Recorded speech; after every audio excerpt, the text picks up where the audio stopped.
Okay. Go. Hello. Hi.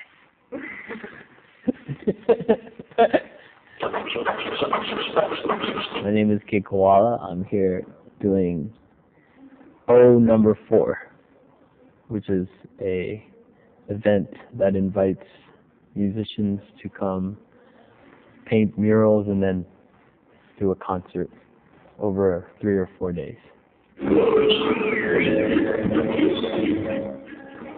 It's the same energy for me to draw something. If I have an idea, sometimes the easiest way is to make a comic about it. Sometimes the easiest way is to go into the studio and make a track with sound effects about it. You know?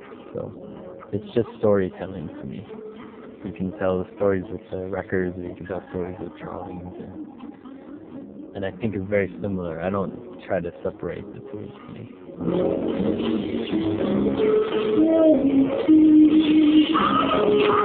But I think it's the same. The reason I'm drawn to comics and drawn to scratch is because I think the two crafts can exist in a very open and surreal place. So you can take a regular sound on a record and twist it like a human's voice and twist it so it turns into something completely inhumanly possible.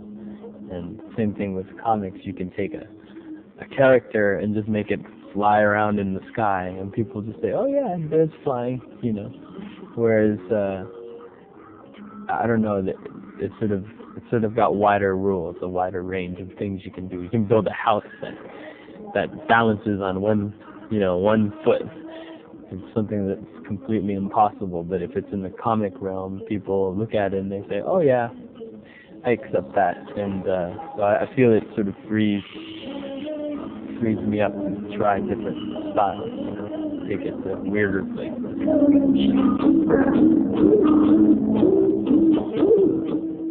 I find as I've gotten older that I've become very interested in the jazz music and the philosophy of it, which is just picking your instrument and finding your connection to it and breathing through it, you know. So whatever you feel in that moment, you let it come out, and it's not, you have the structures of the chords that are there and the tempo or whatever, and you just sort of freestyle over it to see, however you're feeling.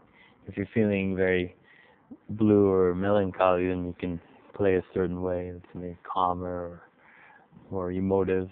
If you're feeling very frustrated or angry, you're allowed to take that same instrument and go crazy, you know, with it. So I think with turntables, I think the range is there for it to do all those things, you know, to hit many different moods. And for me, the goal for now is to really be able to develop. I'm not there yet. I think I'm starting, but I can watch, Louis Armstrong on the trumpet or Thelonious Monk on the piano and see how connected they are with their instruments and how far they went with their instruments. And I realize I'm very much like a baby still, so it's going to be a lifelong pursuit for me.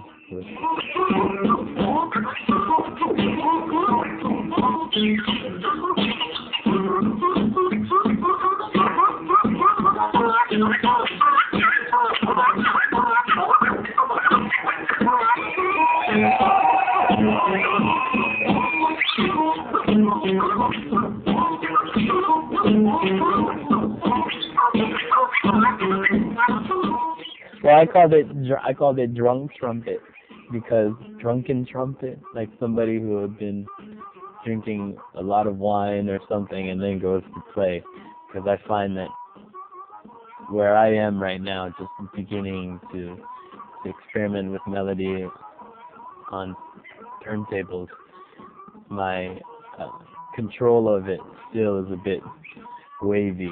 So when it came out, it sounded like a trumpet, but not exactly like a trumpet, and the phrasing was quite odd. So I entitled that number "Drunk Trumpet." Because I'm the first to realize that okay, this is the beginning and this is where it starts, and eventually as I get better at it, to be able to, you know.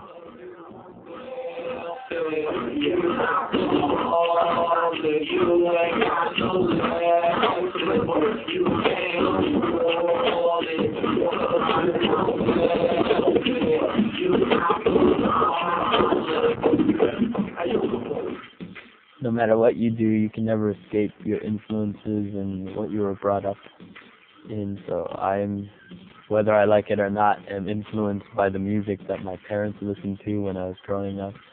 I'm influenced by the instruments that I played as a young child. You know, all those things, whether you consciously think about it or not, are already a part of how you experience and listen and hear and put things together and arrange. So I think having that background in piano is definitely, it was natural for me to start hearing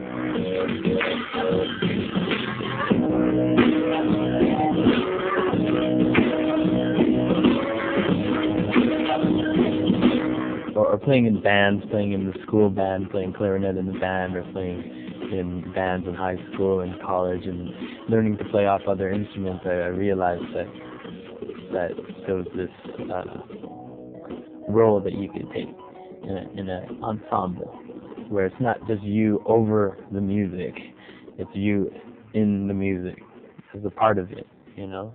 So I think just learning from very young how to do that, it teaches you how to listen. So when I listen to a song, I can listen to the whole song, but then I can also listen to the song and hear all the different parts and say, oh, the bass player is doing this and the drummer is doing that, and you know, I can separate it in my mind. When you do that and you play turntables, I think you can try to do all those layers by yourself and say, oh, okay, if I was the drummer, I would do this.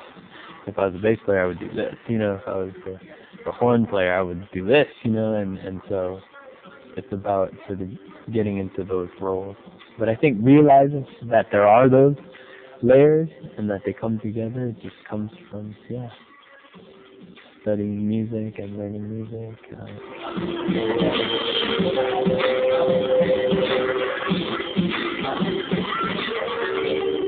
Turntable, for me, you know, you can just give me one turntable, it's the same concept. With three, for me, it's when I'm playing solo. I do a lot of transition, and I try to do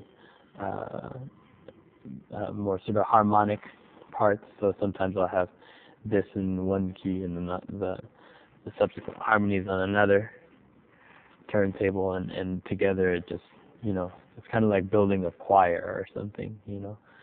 So in the end, it doesn't matter to me whether it's one turntable or 8 turntables, as long as when it comes out to the speakers, as long as it sounds coherent, you know.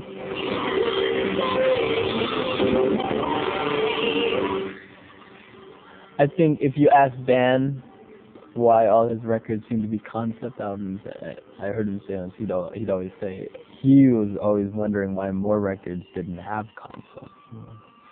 For him, it's just easier to work in a theme, and it's a parameter. So within that parameter, you try to be creative in there. So it's kind of like saying to a painter, oh, you're only going to have blue and yellow paint, you know. No, but at first you're like, but then secondly you're like, okay, well, what can we do here, you know? So with Dan, it's like that he's trying to focus the project. I think when we did Deltron, for instance, it was Del and Dan's idea to have this post-apocalyptic record set in the future, and Del would rhyme about things that he thought he would see, in 3030. And musically, Dan was trying to make something that he felt was quite futuristic, but also, you know, kind of broken sounding and you know, parts that you found out of a desert junk, you know, garage in the future, and put them together.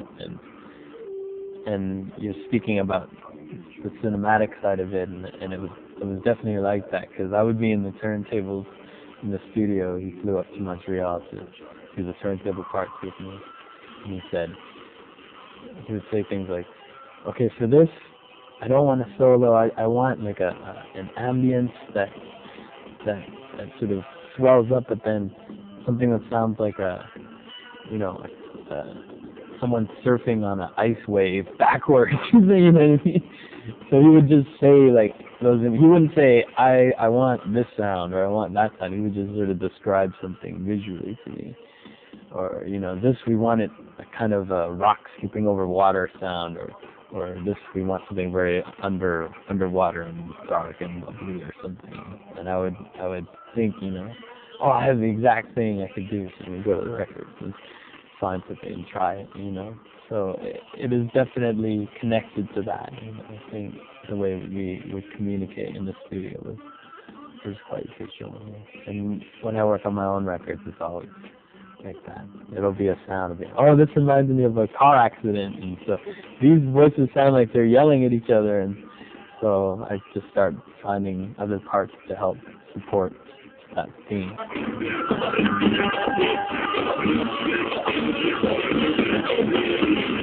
Wolfrag is kind of a project that started in 1994 or something like that, and they really taught me how to play. And they were the ones that dragged me out of the studio and the basement and bedroom DJing, you know, and put me on stage and said, okay, here are some songs, you know, can you find something to do, to blend, you know, something tasteful to do. And sometimes it would be, you know, the main part of the song. Other times it would just be support, you know, or backup vocals, or you know, taking the place of what a keyboard player might do, or an extra percussion player might do. So it would change every song, and they were very challenging for me to find ways to play and blend with the band. But I really enjoyed that, you know, experience, just having